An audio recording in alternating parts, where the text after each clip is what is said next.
going to do right now, right here, right now, is we're going to take a vote and see which question as a group we would like to discuss by majority rule.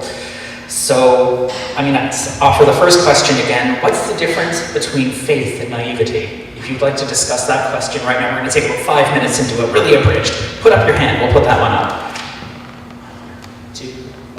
1, 2, 3, 4, 5, 6, 7, 8, 9. Okay, got 9 for that one. And the second question, what makes someone lose faith? If that's one you'd like to discuss, put up your hand. 1, 2, 3, 4, 5, 6, 7, 8, 9.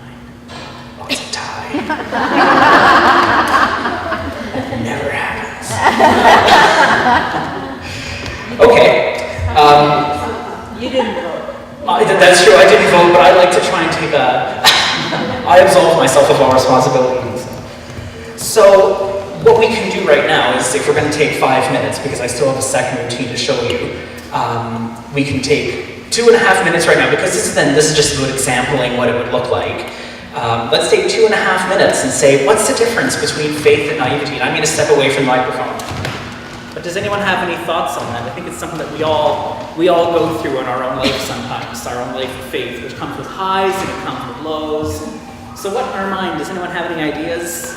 What might the difference be between faith and naivety? This isn't a question grade 1 or 2 kids would ask. The questions they tend to ask are, what makes someone believe something they can't see is a really popular one. They tend to ask, how do I know what I believe? Sometimes is a question they might ask. So again, developmentally. So we're a group of adults in the room talking about this question which adults posed.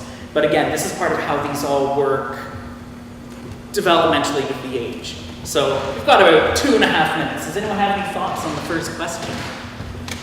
What's the difference between faith and naivety? It's like based on the story.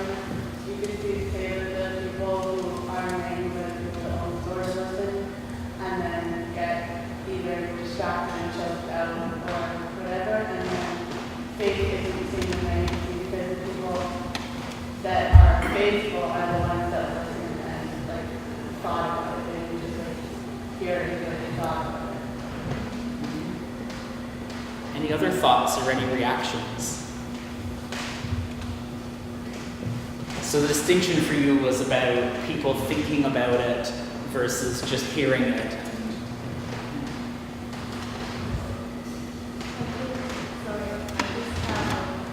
Go ahead.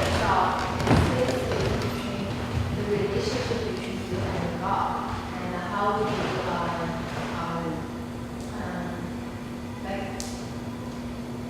use His words in a practical way in life.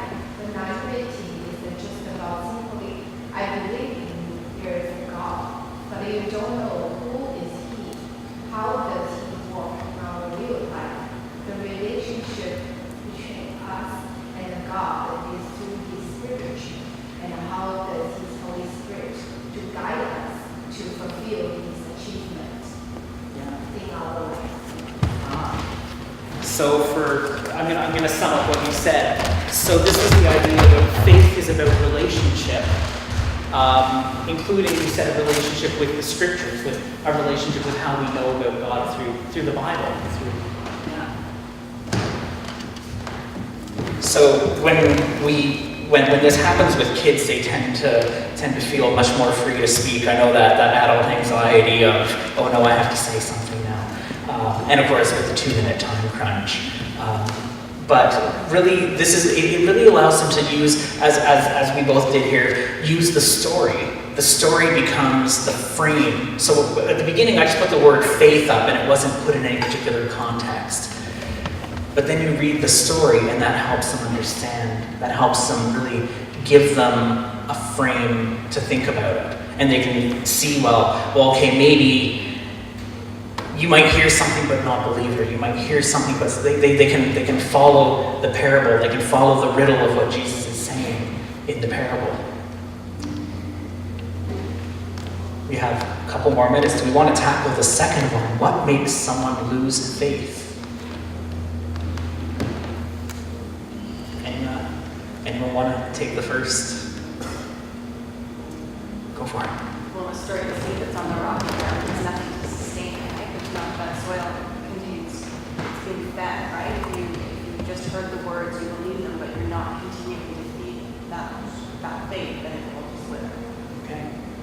So connecting the loss of faith to the seed that falls on the path. So it's about, again, it's about making those connections. Yeah. I kind of lost my faith to the seed that fell among the weeds. Like sometimes things of this world can Yeah. under the wall also. Yeah. Yeah. So connecting it to the path, connecting it to the weeds. Any other people? Right, they're like the word that says, they're like seed with no roots, so when things get difficult, they give up. Putting their faith in, well, not somebody, but they're putting their faith perhaps in the wrong thing, Mhm. and not looking at the bigger plan. So when things get difficult, they just give up and they think, I don't believe God, because he didn't do what I wanted, so putting faith in the wrong thing, I don't believe God has something better. So Exactly. maybe it's wait, maybe it's not now, maybe it's Yeah. another time. So, and that actually, I can see the connection between the first question and the second question, because it comes to what you were saying before about it being rooted, about relationship, being rooted in relationship. And again, the garden imagery of this one with the seeds and the soil and the path, I mean, it's Jesus spoke this way very particularly because it was imagery and ideas that people were familiar with. And so the same will happen when we work with kids, is that they get the garden, they know how a seed grows, they know how these things happen, so they can start to make that analogy connection. So usually when I would wrap this one up, I often ask a question, let me just find my notes here. So often what I would do, and of course we're sitting in a big auditorium right now, usually we would be sitting in a circle. And we just go around and say, do you have any final thoughts? Actually, there are two ways to do it, depending on time. The other one is to do the exercise again, to do this again, because this is, in the educational field, this is called changed thinking. About what more do we know now about faith from having heard the story and discussed it than we did when we did this before, when it wasn't inside that frame of the story. So it's about changed thinking, which is really what our whole life of faith is about as kids, as adults, is how does our thinking change when we encounter Jesus in the Bible? How does our life change when we encounter God in our lives? So this is putting changed thinking at the story level for the kids, which transfers when we get to what we experience as adults is changed thinking as we experience Jesus, as we experience God. If you're short on time, then you can, it's always good to do this in a circle. I should have said that at the beginning. And then just go around the circle. Does anyone have anything final to say? Kids, if they want to opt out, can opt out.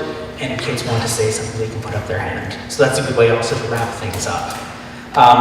What I should have said before too, is that these routines don't necessarily have to replace what you're already doing in the course of a Sunday school lesson or in the course of a VBS or whatever your particular ministry is with children. But it's actually a way to put a bit of a structure around the conversation, and when it becomes routine, it's something they become more familiar with and more free to speak. Sure. I'm sorry, Ben. I'm sorry. It's actually a diagnostic too, because then you can see right off the bat, like what do they know about faith? You know, Yeah. How deep do they go? Are they, they find different levels in the class, whether they not know or they, it's average, and then you kind of know what level to kind of start taking off that teaching. Hugely too, yeah. Plus it engages them. Yeah. You're not preaching at them, you're getting them to share. Well, that's exactly it. And also, particularly in a world now where weekly church attendance is not the norm, where even the Diocese of Toronto tends to define someone, like for an adult, their ability to be part of the vestry is something like having attended one festival, and I think it's about, I can't remember exactly what it is now, but it's about based on up to 3 or 4 times a year coming is what qualifies for voting membership at an AGM. I think, I'd have to double check that. But the point is the norm now is quite low. It's not weekly church attendance like it was even when I was going to church with my family as a kid. Hi. So your key word is a concept or a phrase that you want to have your kids do that scripture story? Yeah, thank you. I should have been clear about that too. So I've used, for the story of Joseph, when he is made second in command in Egypt to take care of the food rations, we talk about sustainability. So the word I would put up on there, I do this with my grade 4s, is world hunger. So we talk about, well, why are people in the world hungry, and what role do we have? So I actually turned the story of Joseph rationing out the food in Egypt during the famine into a creation care story for them, and about sustainability and world hunger and our responsibility to share God's grace with everyone and not just hoard it for ourselves. I use, also in grade 4, I use one of Jesus' healing stories to talk about what is health. Because it goes beyond, when you look at Jesus' stories about healing, they're more than just about, okay, I had a cut on my hand and now it's healed. It's about how the person was spiritually healed. And what does it mean for us to be healthy and, to be cliche, mind, body, and soul? So, yeah, whatever the particular emphasis that you're hoping to discuss with the kids about the story is where you would put what says faith there. Thank you, I should have been clear about that. It's whatever that particular focus would be that you're talking about. If it's world hunger or health or prayer. It could be prayer. You could use any of Jesus' parables about prayer or experiences of prayer to talk about what is prayer, what comes to your mind when you think of prayer. Okay. So this is where the post-it notes come in. Not quite, no, I got ahead of myself. Okay, so again, that was one I called it 3, 2, 1, God. Because it uses this pattern of what are 3 thoughts, what are 2 questions, what's 1 image. And by really spreading it around and getting 6 different people to talk instead of going back to the same one, it really helps kind of spread the wealth and share the knowledge, share faith, share the opportunities. Okay, I'm going to do a second one. I have my eye on the clock and I know I've got about 25 more minutes, I think. So, the next one we're going to do, I'm going to start off with a question. I always like to start off, before I just jump in and read the story, I like to ask a question. So I'm going to ask us, I'll take 3 minutes for this. Here's my question. In a family, is it better to be older or younger? Any thoughts?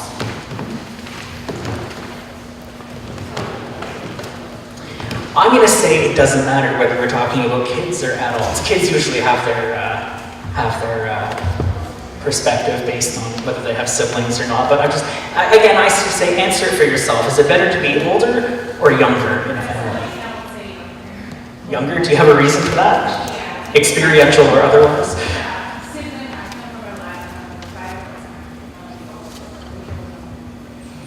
The youngest is 12 and Okay. Any other thoughts? For the record, I'm the youngest of 3 brothers, so I have my answer. Anyone else have an idea based on their own experience or otherwise? Is it better to be older or younger?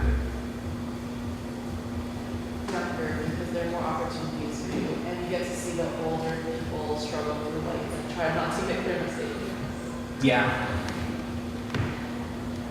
Well, I'm the oldest, I think it's better to be older. You got more rights, and you have more rights. Yeah. Also, you don't have to live up. Exactly, yeah. You had your hand up before. Yeah, as a mom of a 5-year-old, and 5-year-old is that natural testing age where you're becoming your own person, you want your own way. I see his struggle with being younger and feeling like he has to control and yeah, he doesn't have a choice over his destiny, and that's frustrating. So it's better to be older. Yeah. And the funny thing is, these are the same answers the grade 2 kids give me when I do this, because they have that experience of being, well, my older sister or my older brother bosses me around all the time. I would love to be older. Or that same sort of answer, well, my younger sister gets everything she wants.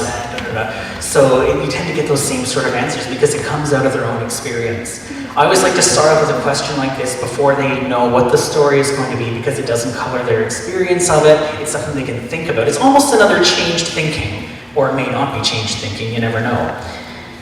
So, what I'm going to do now is, instead of reading you another story, I actually have a video that I'm going to put on. This is the story of David from the DVDs of the Jesus Storybook Bible, if you're familiar with that particular resource. Because I'm sure by now you're tired of my voice.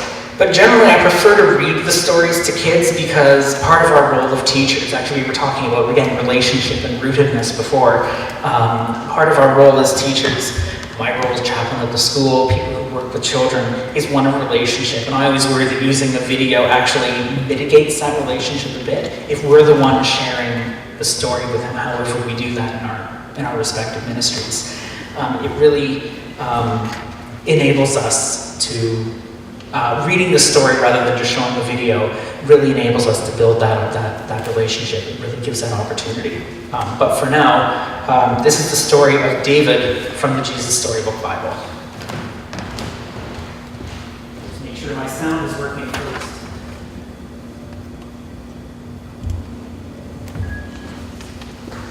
Sound.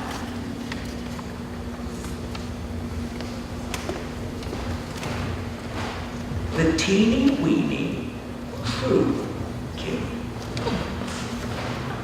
God's people had a new land. Now they wanted a king. But God is your king, Samuel told them. He is the one who looks after you best. But we want a real king, they said.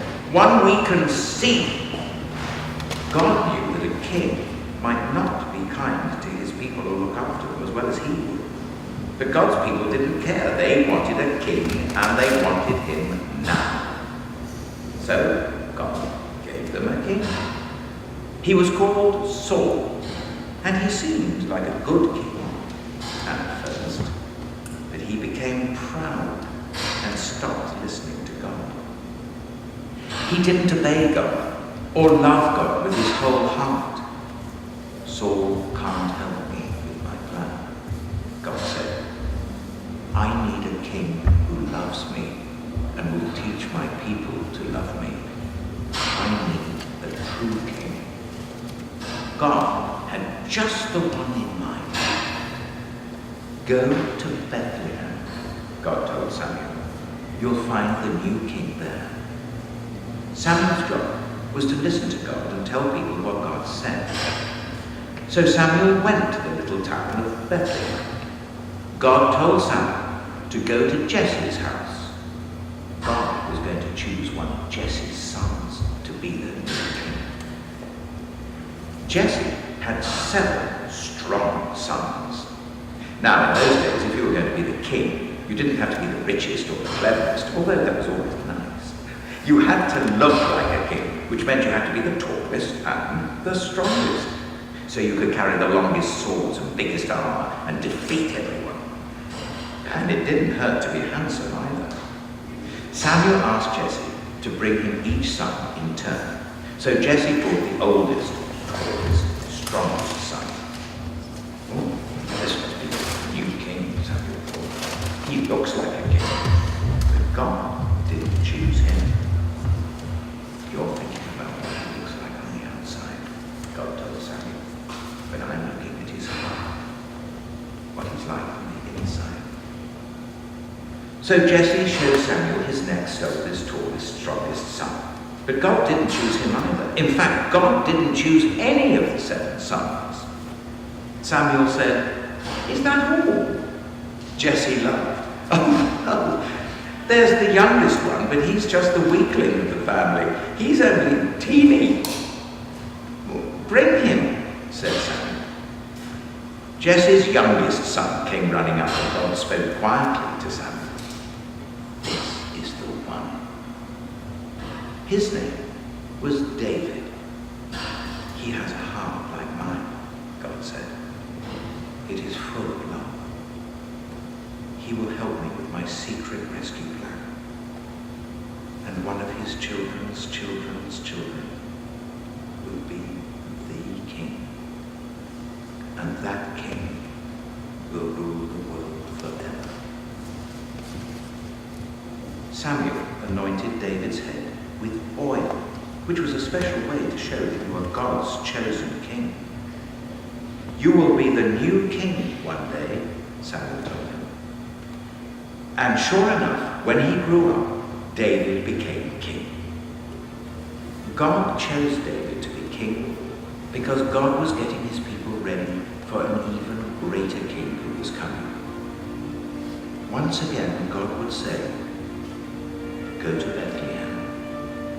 You'll find the new king there. And then, one starry night in Bethlehem, in the town of David, 3 wise men would find him.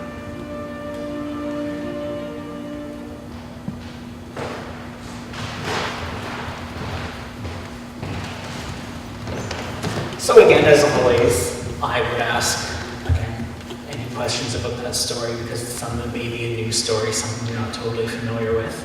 And when that is done, I would say that you'll see in your packets that I've given you 2 post-it notes. And what I would like you to do is I'd like you to think about this part of the story. God chose David over his older brothers to be the next king. Was this fair? Thinking about the conversation we had moments ago about younger and older. And then what I would do, and what I'm going to invite you to do, is I'm going to invite you to write anonymously your answers. And you are allowed to have more than one opinion. That's why there are 2 post-it notes there.